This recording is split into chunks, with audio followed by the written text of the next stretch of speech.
నా పుట్టుక కారాగారంలో జరిగింది.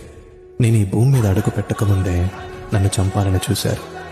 నేను పుట్టగానే మా అమ్మగారికి దూరం అయ్యాను. వయసు పెరిగే కొద్దీ అసురులు నన్ను హతమార్చేందుకు ఎన్నో ప్రయత్నాలు చేశారు. కాస్త పెద్దయ్యాక మా గ్రామం నుండి మకం మార్చాల్సి వచ్చింది. ప్రజలు నన్ను పిరికివాడిగా పరిగణించారు. నేను ప్రాణంగా ప్రేమించిన అమ్మాయి నాకు దూరం అయింది. ధర్మం కోసం యుద్ధం చేసి ధర్మాన్ని గెలిపించాను. కానీ ఎంతో మంది మరణానికి కారణం నేనని నిందించబడి శపించబడ్డాను. శాపం కారణంగా నా వంశం మొత్తాన్ని కోల్పోయాను. కిందటి జన్మ కర్మ ఫలితంగా కేవలం బొటనవేలుకు బాణం తగిలి నేను మరణించాను.